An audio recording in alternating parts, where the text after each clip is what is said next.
kita akan membahas khusus tentang gereja. Terkhusus adalah Boom Boom Blar Church alias Mega Church. Mega Church itu jika kita lihat pada satu sisi yang tertentu, kita lihat bahwa itu berfokus pada menyelenggarakan service, ibadah, event dengan tujuan supaya sebanyak mungkin orang datang. Fokusnya supaya belasan ribu datang. Wow. Itu Mega Church. Banyak banget nih Mega Church yang dibangun. Banyak banget nih gedung-gedung gereja dibangun. Sebenarnya Mega Church tuh bener atau salah gak sih? Di dalam jumlah dan kapasitas yang begitu besar, Mega Church ini bukannya akhirnya nggak ada intimacy di sana?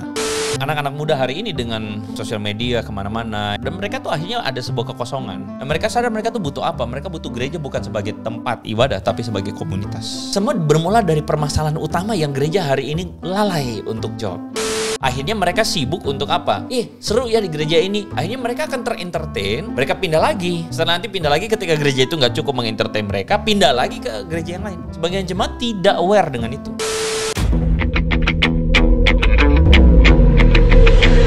Warga Hello God, teman-teman semua, welcome to Hello God on Topic Hot bareng gue Julius dan Ko Andre Tunggal. Sudah begitu 2 juta tahun lamanya ya. Pertama, disclaimer. 1. Harusnya gue yang opening. Oh gitu. Ini tempat gue. Oh gitu. Please dong, jangan dengerin up dulu. Masih ada nih. Legacy teman-teman kalau teman-teman lihat. Betul, kalau teman-teman melihat ada perbedaan set dan juga meja-meja kita dan mic yang super keren, ini adalah tempat sarang dari penginjil. Penginjil lo gimana sih penyamun? Jadi maksudnya Hello God udah oke nih. Oh bukan, sama kita nih. Bukan oke, maksudnya memperlebar sayap. Iya. Memperlebar sayap. Ingat, bukan pindah. Bukan, filosofi Injil adalah perkuat pusat, perbanyak cabang. Kayaknya nggak gitu deh. Oh nggak gitu ya? Kayaknya nggak gitu ya. Nggak gitu ya? Oh sorry. Berarti itu filosofi yang lain. Yes teman-teman, terakhir lo ketemu gue ingat kapan? Kapan ya, Jul? Udah 2 juta tahun yang lalu. 2 juta tahun lalu. 2 juta purnama atau 2 juta tahun? 2 juta tahun. Kalau 2 juta tahun berarti penciptaan. Iya bener. Udah arah kita gak kemana-mana nih kalau nggak. Terakhir kita ketemu tuh di Conclave. Dan ini gue tuh sangat menantikan pertemuan kita. Tahu gak kenapa? Karena terakhir kita bahas Conclave. Sekarang kita ketemu sudah ada paus yang baru. Bener. Walaupun kita tidak mau membahas paus yang baru ya. Karena itu bukan topik kita. Bukan topik kita. Topik kita apa? Topik kita tuh sebenarnya mau nyerempet teman-teman tentang pelayanan barunya Ko Andre. Gereja 360. Nyerempetnya itu gara-gara ada kata gerejanya. Oh bisa. Gue sempat mikir berkontemplasi loh. Kenapa namanya gereja 360? Apakah karena mengikuti salah satu gereja mainstream yang ibadahnya tuh 360. Tapi jujur loh.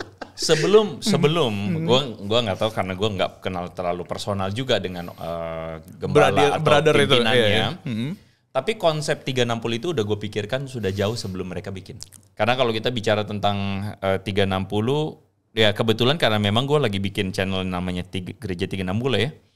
Channel Gereja 360 itu konsepnya bukan 360 muter, tapi konsepnya itu adalah 360 derajat sudut pandang. Kadang-kadang yang bikin kita itu keliru bukan karena kita salah, tapi karena sudut pandang kita itu sempit. Iya nggak? Iya. Yang bikin kita keliru itu bukan karena mau intensinya keliru. Karena misalnya ada orang bilang ya, kadang kan banyak orang tuh kepahitan sama pemimpinnya ya, leadernya. Wah ini gereja begini nih, gereja begini. Anda lupa bahwa yang di atas itu pemimpin-pemimpin, mereka itu bisa jadi bukan karena mereka mau niat jahat, tapi mereka itu terbatas sudut pandangnya. Jadi mereka tuh sempit lihatnya. Karena sempit lihatnya, makanya mereka butuh pandangan lebih luas. Nah cuman masalahnya gak ada yang ngobrolin ke mereka. That's why Gereja 360 lahir. Dukung selalu dan doakan pelayanan Ko Andre itu. Udah kayak mau ending episode aja. Tapi itu bukan topik kita hari ini, tapi berkaitan dengan gereja. Bridgingin dong ke Mega Church. Gak bisa, udah lewat tadi. Terakhir lo soalnya lu tanya Gereja 360. Cerita panjang lebar tuh, habis itu gue udah ya udahlah kita move on aja. Bridgingin dong ke Mega Church. Jadi teman-teman, karena Ko Andre mengerjakan Gereja 360, hari ini kita akan membahas khusus tentang gereja. Terkhusus adalah Boom Boom Blar Church alias Mega Church. Gereja-gereja super besar, fenomena-fenomena yang terjadi. Di Amerika sudah biasa ya, tapi di Indonesia nih gue baru-baru ini sebenarnya di Indonesia udah lama, Jul. Iya udah lama, tapi kan istilah itu gue ngerasa kayak digaung ngetren lagi. Karena gue nggak enak nih nyebutnya. Jadi baru-baru ini gue lagi scroll sosmed. Gue lagi demen banget liatin satu account keren teman-teman kita yang gue berharap gue bisa ngobrol sama mereka kapan-kapan. Mereka tuh sebenarnya gue rasa isinya anak-anak muda, teman-teman youth yang cukup kritis, yang punya pandangan lebih lah tentang gereja. Terus kan kita juga nggak sekali dua kali kita bahas tentang gereja. Nah terus gue tiba-tiba tertarik gitu karena mereka ngomong banyak banget nih mega church yang dibangun. Banyak banget nih gedung-gedung gereja dibangun gitu. Terus habis itu muncullah perdebatan dan sebagainya, kita nggak mau sentuh itu. Cuman kalau kita ngomongin tentang mega church, gue mau mulai sebenarnya nanya dulu, sekalian jelasin ke teman-teman. Sebenarnya mega church tuh bener atau salah gak sih? Bener atau salah gak sih? Sebelum lu tanya bener atau salah, lu tanya dulu mega church itu apa definisinya? Oh iya, tadi gue mau nanya itu, cuma gue ngerasa itu terlalu basic tadi. Jadi gue langsung lompat ke bener atau salah. Kurang ajar. Iya sih. Tapi kita asumsikan dulu lah. Iya, beberapa teman-teman kita mungkin kayak mega church apaan supaya kita sama frekuensi kan? Itu mall. Sorry banget, lanjut. Ya basically mega church itu dari dua kata mega dan church, gereja yang mega atau gereja yang besar, gereja yang bisa dibilang sudah raksasa begitu ya. Nah itu kan kita sebut sebagai mega church. Even though tidak ada satu angka pasti ya, bahwa batasnya berapa kalau di atas 1000 mega church atau enggak. Menurut lu di atas 1000 mega church enggak? Karena kita pernah bahas iya. Ingat gak lo kita pernah bahas? Oh iya. Bukan di episode. Oh, pembicaraan biasa. Di atas 800 mega church enggak? Iya. Di atas 500? Iya. 300? Nah. Itu bukti kalau kita pernah bahas. Gue masih ingat. Iya. Jadi maksudnya gini, kita tuh kadang ada sebagian kelompok gereja tertentu, padahal gereja itu pun sendiri sudah mega. Ya, cuman dia kemudian mengatakan yang gereja ono mega. Jadi pada akhirnya ya masing-masing sebutan mega atau tidak itu adalah sebutan yang sifatnya pada akhirnya depends on teman-teman mendefinisikannya seperti apa. Cuman kalau menurut gua gereja mega church itu adalah gereja yang sudah bisa dibilang fokus utamanya itu adalah bagaimana menyelenggarakan ibadah yang kemudian dihadiri oleh jemaat dengan angka yang fantastis, angka yang banyak sekali. Ya let's say kita bisa bilang begitu, gereja mega church. Which means mega church menurut gua adalah sebuah istilah yang netral. Kita tidak perlu menjadikannya sebagai positif atau negatif. Tapi itu istilah netral, sebuah sebutan atau sebuah sematan yang kita tempelkan kepada gereja dengan kehadiran yang sangat banyak, jemaat yang banyak. Attendance maksudnya yang banyak. Iya, tapi bukannya itu seringkali jadi tolak ukur keberhasilan satu tempat gereja atau komunitas. Betul. Ya. Let's say kita ngomongin komunitas dan gereja. Betul. Adalah jemaat yang sangat banyak. Tanpa sadar akhirnya tolak ukurnya ke situ. Tanpa sadar ya. Yang kita sebenarnya harus pertanyakan apakah tolak ukur itu adalah tolak ukur yang benar atau enggak tuh. Karena kan orang berpikir kehadirannya banyak, kalau rame ya berarti sukses. Kalau nggak rame nggak sukses. Pada akhirnya itu seperti let's say sesuatu yang wajar umum. Bisnis juga dibegitukan. Ya kan? Toko dibegitukan juga, supermarket, mall dibegitukan juga. Kalau rame berarti sukses. Kalau nggak rame berarti kurang sukses. Nggak rame ya. Berarti itu nggak harus jadi tolak ukur, bukan itu. Pada akhirnya kan gereja dipanggil menjadi satu organisasi yang gue tidak anti dengan patokan-patokan itu. Karena menurut gue patokan angka itu salah satu hal yang harus dipertimbangkan. Bukan satu-satunya, tapi salah satu hal yang harus dipertimbangkan. Tapi itu bukan faktor keberhasilan gereja. Ya kan, artinya gini, kalau kita nggak boleh naif dong, dalam arti gini, kalau gereja itu menjadi satu tempat yang orang tuh mengalami spiritual, perjumpaan dengan Tuhan, mengalami transformasi spiritual, orang kan pasti datang. Dan ketika datang dari mulut ke mulut, orang jadi pengen datang kan, which is itu angka. Tapi adalah salah kalau kita menjadikan angka itu segala-galanya kan. Salah banget gitu. Jadi kita harus breakdown pelan-pelan. Tidak juga anti dengan itu, tapi tidak juga menjadikannya sebagai patokan. Nah sayangnya bagi sebagian orang tertentu yang kelihatannya katanya anti dengan begitu, tapi malah kejar angka juga. Tanpa sadar kan? Iya. Gitu.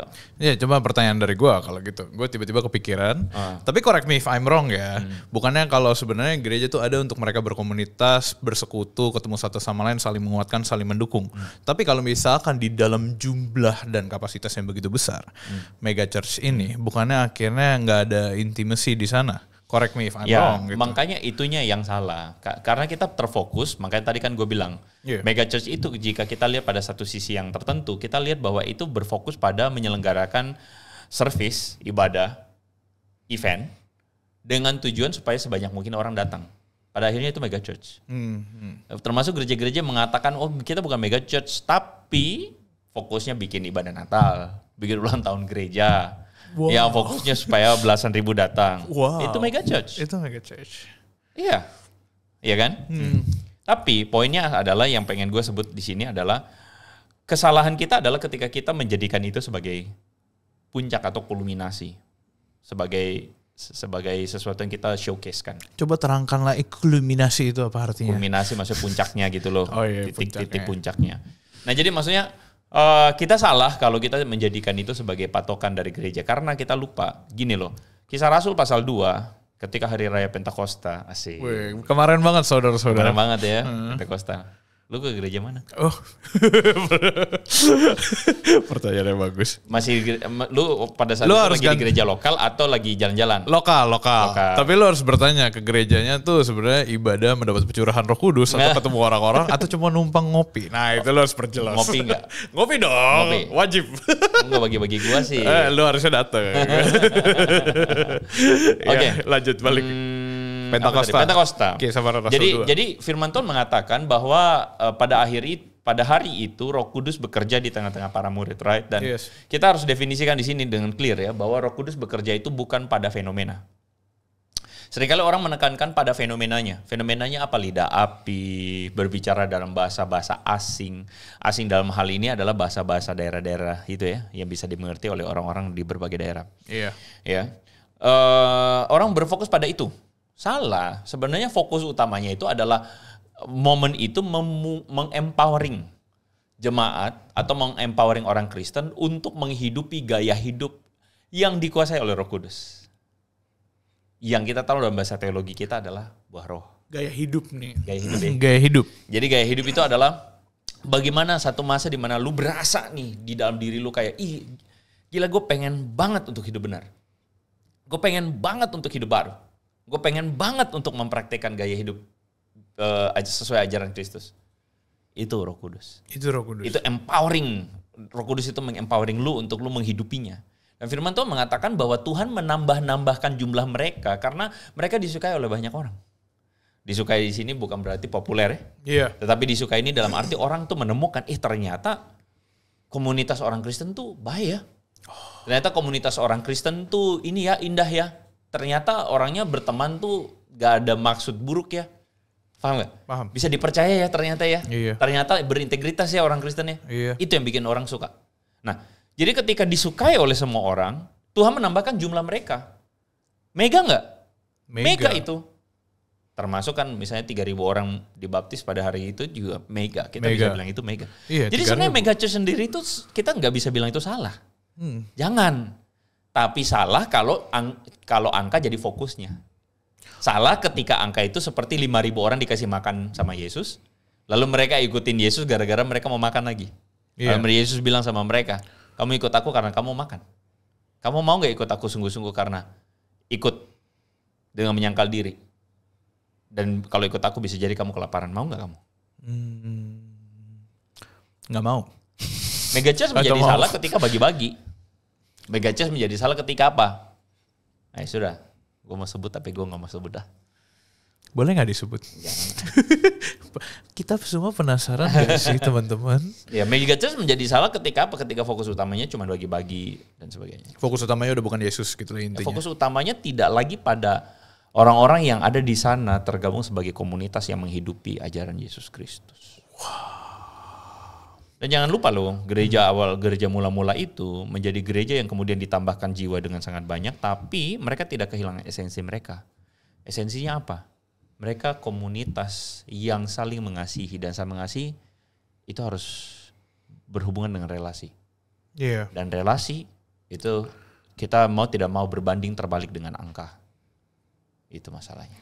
Oh, kita ngomongin relasi. Cara lo ngomong tuh sebenarnya ngomongin, gue pengen lompat ke konteks zaman now sebenarnya. Karena di dalam fenomena kita, kenapa kita bahas topik hari ini teman-teman? Karena gue ngelihat orang-orang tuh tertarik untuk datang. ke gereja-gereja besar, mega church ini ada banyak di mana-mana. Gue bisa bahas dari dua sudut pandang atau dari dua perspektif. Satu dari gereja-gereja yang akhirnya kehilangan jemaat, dan dua dari orang-orang yang tadi yang lagi mencari komunitas yang hangat, komunitas yang saling mengasihi, tapi dia nyampe ke komunitas yang tanda kutip entertaining, tapi tidak meaningful. Nggak menemukan kasih, tidak menemukan kehangatan, dia ketemu ibadah super keren dengan sound system dan lighting yang super keren, tapi nggak menemukan kehangatan di situ. Berarti percuma dong ada mega church. Jadi gini ya, kalau lu mau bicarakan tentang semuanya itu, jangan salah bahwa apakah seluruh mega church pasti kehilangan relasi? Tidak. Iya. Gue berani bilang bahwa gue menemukan kisah-kisah tertentu di mana ada beberapa gereja atau disebut sebagai mega church, ternyata ada kualitas relasinya loh. Dan itu mereka benar-benar sangat push di kelompok-kelompok yang sifatnya mungkin kita sebut kelompok kecil atau CG, istilah sekarang ya, CG atau apa tuh, ya itulah. Connect group lah ya, kelompok kecil, komsel dan sebagainya. Padel group. Banyak loh gereja-gereja persekutuan padel, karena gak sesusah itu mainnya, bener. Gue belum pernah main padel lagi. Nah, gue baru kemarin cobain. Oke. Ternyata seru. Ternyata mudah untuk dipelajari. Tanpa mendiskreditkan yang suka padel ya. Oke. Pingpong sama padel? Susahan pingpong. Oke. Harusnya. Ya gitulah. Ya jadi poinnya adalah gue merasa bahwa gue telah menemukan juga beberapa mega church yang ternyata mereka juga berfokus pada kelompok kecil, dan kelompok kecilnya tuh dijalani dengan kualitas relasi yang baik. Tapi tidak semua ya pasti ya. Tapi kita harus gini, be humble dan mengakui bahwa ternyata ada sebagian juga mereka bisa kok. Jadi daripada kita nyinyir nggak ada habis. Suka banget tuh gue. Iya kan? Kita sekarang kadang tuh suka nyinyir. Sebenarnya nyinyir itu karena membela diri. Karena kita nggak mampu aja. Kita nggak mampu, terus kita nyinyir, ya kan? Dan kita nggak kemana-mana. Iya. Kita membela diri. Itu mentalitas buruk deh. Kita mesti belajar untuk apa? Humble juga dan melihat bahwa ternyata mereka juga bisa untuk divert dari entertain ke kelompok. Which means cuman gue bilang itu langka. Iya. Langka banget. Bahwa gereja yang jumlah kehadirannya banyak sekali, itu tuh langka. Yang bisa sampai benar-benar kelompok kecilnya tuh hidup. Itu langka. Tapi gue setuju sih, gue punya beberapa teman-teman yang emang dia tergabung di dalam satu gereja. Mega church? Iya, yang ada di mana-mana. Tapi mereka tuh hidup berkelompok kecil. Yes. Dan kelompok-kelompok kecil ini kan akhirnya jadi highlights. Makanya gue ngerasa teman-teman youth, teman-teman yang saat ini mencari komunitas, mencari kehangatan, pergi ke tempat itu, mendapatkan community. Tapi correct me if I'm wrong lagi ya, kalau salah nggak atau nggak wajar nggak kalau kita sebenarnya ke gereja itu mencari ibadah itu bukanlah nomor satu, tapi mencari teman-teman atau komunitas kehangatan itu nomor satu.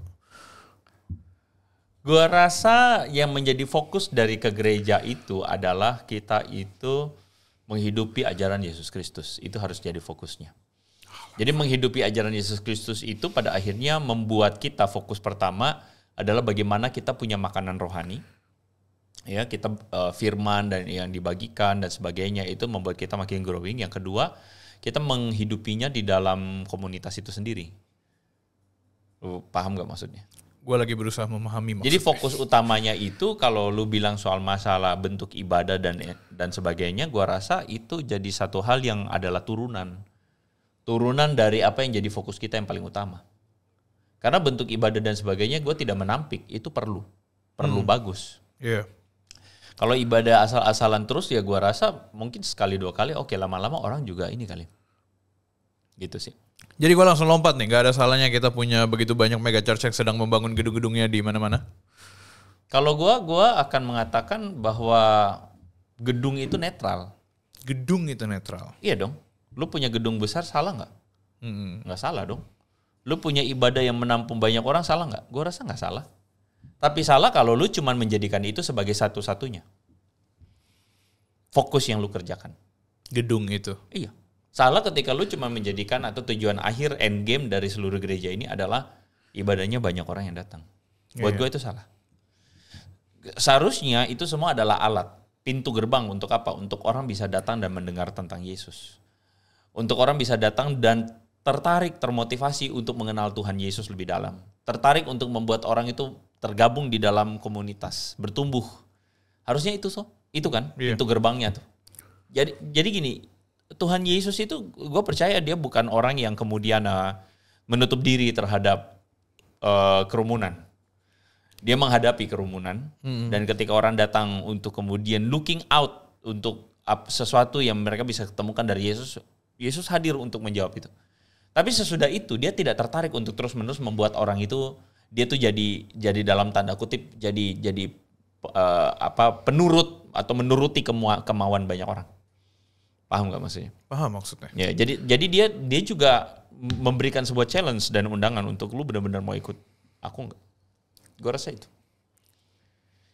Jadi gedung yang banyak dan sebagainya, kalau gue bilang gue tidak anti dengan ibadah-ibadah juga yang mungkin katakanlah fascinating, gue tidak anti. Tapi yang gue rasa keliru kalau misalnya itu jadi fokus utama. Iya, balik lagi ke Tuhan Yesusnya. Kita melupakan apa yang jadi paling esensi. Yang paling esensi adalah kan jemaat seharusnya mengalami Tuhan, perjumpaan dengan Tuhan, pertumbuhan rohani, mengalami komunitas yang saling menguatkan. Sebagai seorang hamba Tuhan atau seorang leader gereja, kalau kita tidak punya hati sampai kepada sana, gue rasa ada yang salah. Sebagai seorang jemaat Tuhan, kalau saya berhadapan dengan leader gereja, saya akan bertanya, kenapa gereja lebih sering seakan-akan, nggak tahu ya, ini mungkin jemaat rohani yang kritis, yang kayak gue tapi ya, yang pikirannya kadang-kadang bisa gila. Kenapa kalau gereja yang besar, gue melihat kadang tuh fokusnya shifting. Dibandingkan lo membangun manusia, lo akhirnya bangun event itu yang dari yang tadi di awal-awal lo sempat ngomong ya. Kalau gereja fokusnya ke event, gereja fokusnya ke ibadah dan mencari angka, yang akhirnya fokusnya shifting. Tapi akhirnya secara nggak sadar kita tuh seakan-akan membawa nama Tuhan untuk membangun event itu, tapi bukan membangun manusianya. Bukankah itu sebuah PR, saudara-saudara? Gue rasa gini loh ya, ada satu faktor di mana kita tuh harus mengakui dan menerima kenyataan bahwa tanpa sadar pikiran kita terpengaruh dunia banget. Berarti pikiran gue terpengaruh dunia banget.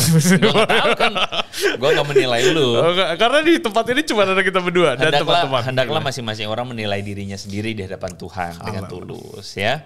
Tapi maksudnya tanpa sadar yang gue amati beberapa pemimpin gereja atau beberapa yang dipercayakan jabatan kepemimpinan di gereja pada akhirnya berlomba-lomba untuk jadi gereja yang mengentertain jemaat.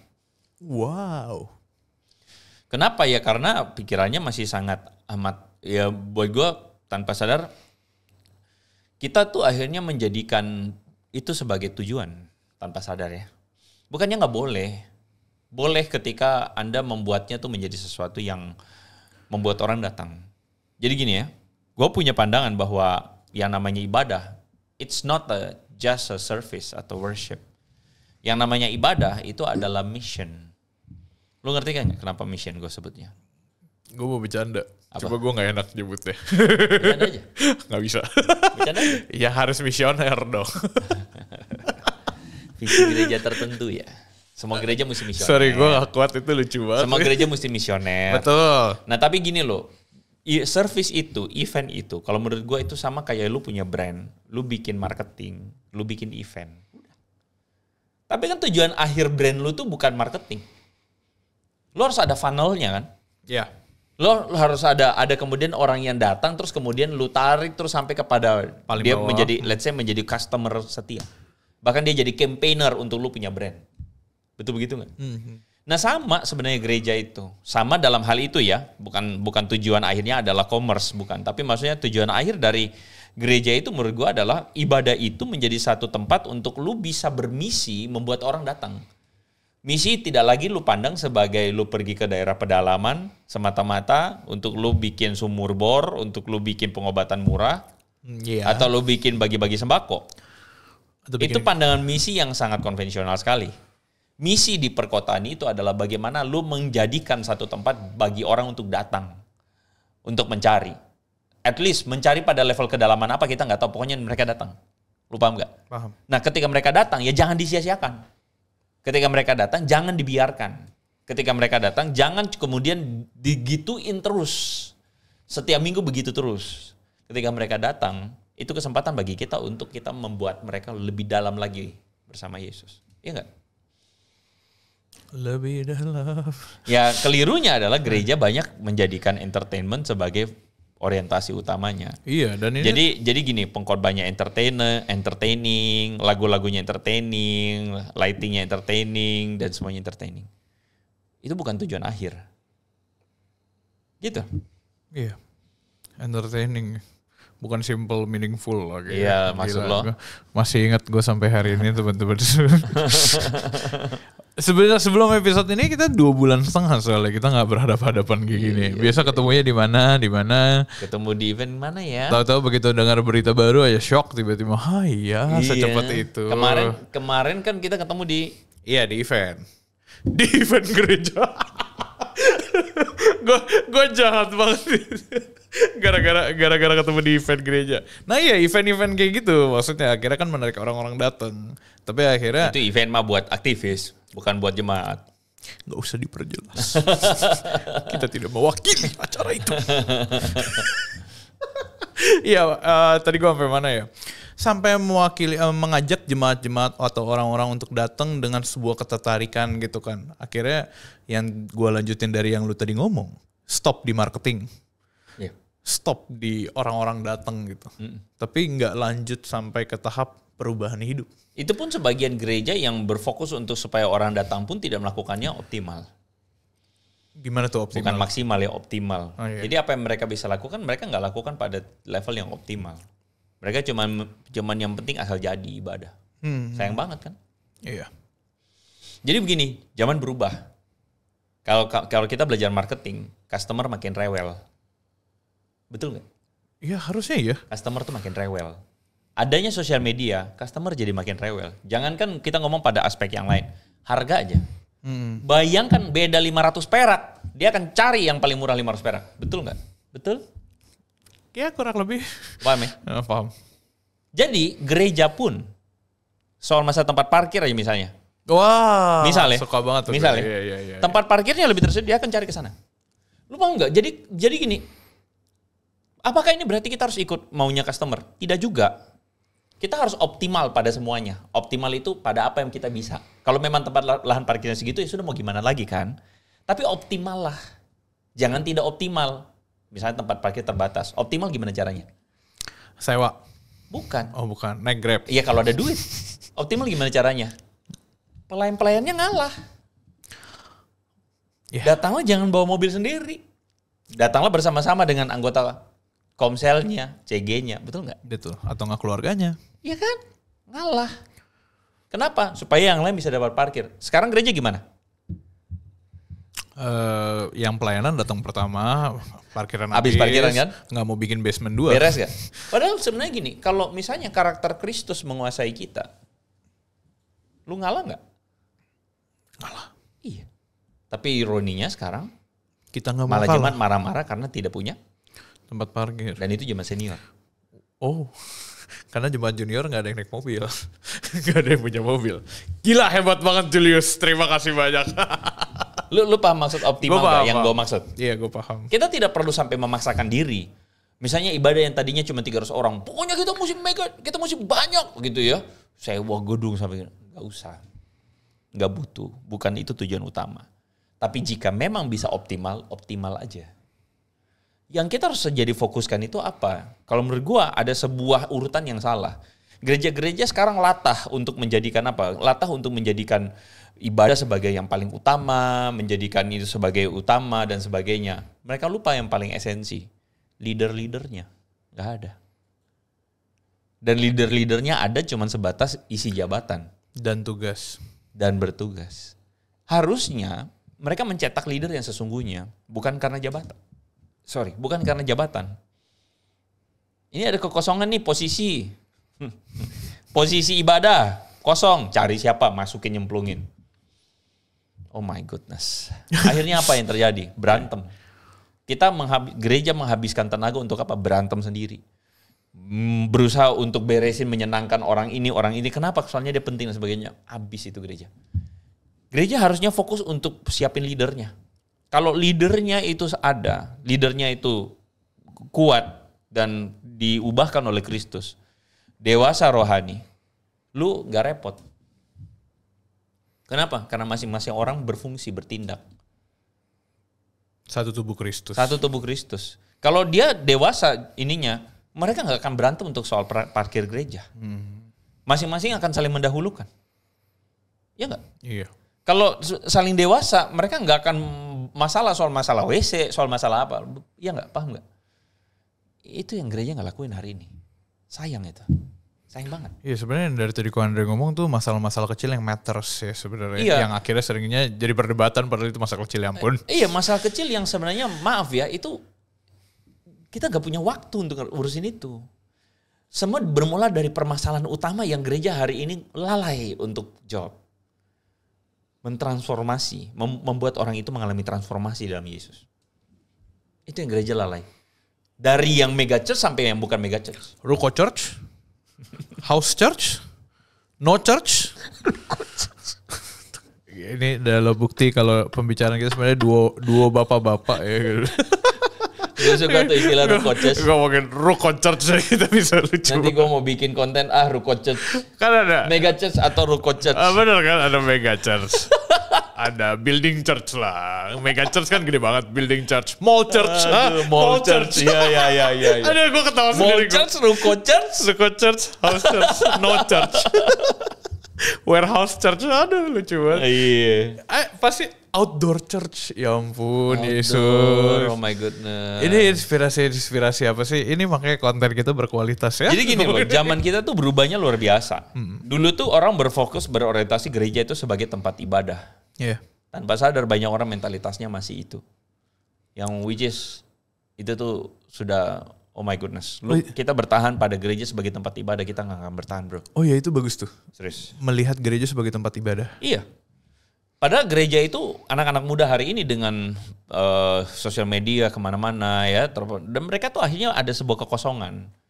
Dan mereka sadar mereka tuh butuh apa. Mereka butuh gereja bukan sebagai tempat ibadah tapi sebagai komunitas. Keren Bapak Andre Tunggal. Itu kalimat yang sangat bagus. Oke, terima kasih. Sorry, gue salah. Keren Bapak Pendeta Andre Tunggal. Pendeta. Oh sorry salah lagi. Keren Bapak Pastor Penginjil. Apologet Andre Tunggal. Kalimat yang sangat bagus. Nggak, gue soalnya ngomong kalimat lu barusan tuh genuinely menurut gue bagus. Orang-orang melihat dia sebagai gereja tempat ibadah bukan tempat komunitas. Karena kalau gue tarik ke sudut pandang jemaat, karena kan tadi kita ngomongin fenomena, ngomongin kejadian, jemaat tuh juga melihat ada yang aneh gitu di gereja masing-masing. Kalau nggak aneh di gereja masing-masing, mereka tidak melihat itu gitu. Dan akhirnya terpaku dengan misalkan tradisi, tatanan, yang akhirnya fokusnya ke sana bukan being. Ya. Tapi doing. Betul. Doing doang, doing ini, doing itu, tapi enggak. Yang tadi jawaban lu, being transformasi itu. Ya. Kalau gue narik dari sudut pandang jemaat nih, jemaat sebenarnya harus jadi jemaat yang seperti apa? Dari sudut pandang jemaat gitu, ketika dia melihat sesuatu mungkin yang nggak benar dan sebagainya, atau gimana cara kita sebagai jemaat tuh melihat, oke, gereja kita lagi nggak baik-baik aja nih. Oke ya, gue nggak merasa bertumbuh di sini. Kita kan butuh tanda kutip ya, cara untuk mencari tahu. Ini lagi on the right track atau enggak. Nah itu. Kita kebanyakan. Ya jadi gimana kita sebagai jemaat cari tahu atau lihat ada sesuatu nih yang salah. Ada sesuatu nih yang perlu gue lakukan. Gue rasa gini loh. Maksudnya pada akhirnya itu kembali kepada pergumulan pribadi masing-masing jemaat. Ya. Gue menghargai bahwa setiap jemaat itu punya sebuah rights untuk kemudian bergumul di hadapan Tuhan secara jujur. Secara apa adanya. Secara tulus di hadapan Tuhan. Apakah saya mengalami pertumbuhan yang semestinya di tempat di mana saat ini saya beribadah atau berkomunitas? Biasanya itu bukan ngomong-ngomong muluk-muluk berkomunitas ya, beribadahlah begitu. Tempat saya beribadah ini apakah membuat saya bertumbuh secara rohani atau tidak? Membuat saya itu makin menyerupai karakter Kristus atau tidak? Apakah membuat saya makin lebih sabar? Apakah membuat saya makin lebih humble? Apakah membuat saya makin lebih honest? Apakah membuat saya makin macam-macam? You can mention it. Apakah membuat saya punya damai sejahtera? Apakah membuat saya makin lebih mengalami Tuhan, menghargai Tuhan, makin dekat sama Tuhan, hormat pada Tuhan? Tanyakan itu masing-masing. Gue gak mau jadi seorang yang kemudian mengatakan, oh itu pasti kamu tidak bertumbuh. No. Biarkan engkau bergumul masing-masing di hadapan Tuhan. Secara jujur. Nah ketika engkau mendapati jawabannya adalah, gila gue gak ngalamin pertumbuhan. Utarakan. Sampaikan. Sampaikan pada apa? Sampaikan pada pemimpin rohanimu. Sampaikan kepada pendetamu. Sampaikan kepada majelis. Sampaikan. Dan biasanya itu bagian yang paling gak enak. Orang gak siap untuk hadapin itu. Para leader-leader di gereja biasanya gak siap hadapin itu. Dan kalaupun mereka dengar itu, mereka membiarkan. Itu sayangnya begitu. Nah, bagi gue ya secara pribadi, gue akhirnya tidak bisa menolak bahwa orang pada akhirnya memilih untuk berpindah gereja. Pindah, dia akan pindah, dia cari. Dan itu sebenarnya hak dia kan. Sedih sih kalau misalnya kita tuh tertanam di satu gereja misalnya, gereja A. Kita tertanam di gereja tersebut dan setelah kita tertanam kita merasa bahwa kok jemaat ninggalin ya. Sedih. Gue barusan kemarin hari Minggu ketemu. Di mana tuh? 2 pasang. Oh iya benar. 2 pasang. Waktu hari Minggu terakhir. 2 pasang berarti 4 orang ya? 4 orang. Pindah gereja. Dari gereja yang gue sudah kenal, pindah dia. Beribadah di tempat lain sekarang. Terlepas dari apakah mereka berpindah benar atau salah, itu bukan urusan gue gak tahu. Tetapi kita melihat satu fenomena di mana pada akhirnya kita nggak bisa menerima, kita nggak bisa tolak maksudnya, sebuah fakta di mana hari ini sudah sangat mudah bagi orang untuk pindah gereja. Oh iya setuju. Mudah sekali. Sangat mudah. Ya sekarang kalau kitanya sendiri tidak humble untuk mengoreksi diri dengan bagaimana kita menjalankan gereja kita hari ini, ya sudah, it's your choice. Ya mesti humble. Mesti humble untuk kemudian apa? Kalau memang ada yang kita perlu benahi, kita benahi. Kalau kita tidak sungguh-sungguh mengerjakan hal yang seharusnya kita kerjakan, yaitu urusan transformasi jemaat, ya sudah, siap-siap aja jemaat. Karena jemaat hari ini, gue pun kalau mau boleh mengkritisi jemaat hari ini, kadang-kadang jemaat itu tidak tahu apa yang harusnya dia alami sebagai seorang Kristen. Lu paham gak? Paham. Jadi orang Kristen hari ini tuh kebanyakan berpikir bahwa gue nih pengen dekat sama Tuhan nih, ya udah gue cari tempat ibadah yang bikin gue lebih dekat sama Tuhan. Tapi dia tidak bisa mendefinisikan apa itu dekat sama Tuhan. Dia tidak bisa mendefinisikan seperti yang lu tadi bilang. Apa sih yang harusnya gereja punya? Bagaimana gue mengindikatorkan bahwa ini gereja sehat nih, ini gereja tempat yang tepat nih buat gue tetap tinggal di sini, atau gue mesti pindah. Gitu Jul. Kopinya gratis, pindahlah ke gereja situ.